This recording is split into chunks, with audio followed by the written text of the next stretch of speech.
ก็จะขู่ข้าวีข้าจะก็ทำมาเย็นมาย่อมาสารอะไรอย่างว่าอย่างนี้นะมาเย็นมาย่าลำธารนั้นมายกจุนีว่ามโทมายกบ่อโทจุนีว่ามไม่ท่าร่ำมาล่าบันลีว่ามายามายกสมเชจุนีหรือก็มายกมาจงสมเชจุนีหรือก็มายกมาจงสมอันจุนีแม้แต่งานนี้ก็ผูกกันเอาบ่ร่ำมาล่าสามจุนีบ่จุนีเรื่อยข้างสมมางานนี้การก็เล่นจุนีไม่เอานะว่าอันนี้ข้างสมทับสมมาร่ำมาล่าอะไรสมมาข้างสมดังก็สร้างเลยท้อมายกท้อจุนีนะมายกมาจุนีกันเลยนะว่ามันยาร่ำมาล่าสามจุนีบีบวมจุนีมงจุนีริร้อมจุนีริร้อมจุนีมงบีบัวทั้งด่านนี้นะไอ้ด่านนี้นะมายกจุนีมายกทุกด่านก็ยังกระซาครึ่งมังจุนีทุกด่านก็กระซาครึ่งมังใช้ใบข้าละทุกด่านกระซาครึ่งมังบอกมายาเล็กจบได้มั้ยนะไอ้อันจุนีชี้ออกดังก็จุนีชี้ออกดังก็ต้องห้องมาดีอัมพวงอัมพาเรียวข้าลมเรียวสรังเรียวมามายกสมเด็จก็ผ่านหนึ่งเพลย์ย้อยจุนีชีก็ดีแล้วสมเด็จก็จะได้นักข้าหลุมนะมายกจุนีท่าที่สุดอันลุ่มมักแล้ว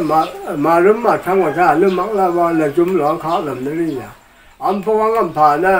มายกจุนีแล้วมาล่าแล้วอาจุมาทำลมมอมอัมพวังอัมผ่านนี่อ่ะสร้างนะทิศทงข้าดูข้าได้เลยโอ้จะรู้อังตะขับไก่โลผ่านนิยมอาเสะแจงลำผ่านนิยมสร้างก็เลยอ่ะไอ้อันจุนีชียัดดังก็ข้าหนุ่มเพลย์ยอมสร้างเลยยอมข้าหนุ่มเลยยอมมาจุนีก็โลอ่ะไอ้ด่านเนี่ยจุนีโลบุ้มจุนีชียัดจะส่งได้นะจุนีชุมันจุนีจะชอบก็จะส่งได้เลยนะจุนีเล่ไหลบ่มาอังอ้ามเนี่ยยางมาเยี่ยมเพียนี่มาเยี่ยมพะโลมาไอ้อ้ามกุมบังมาโผล่ข้าอยู่มา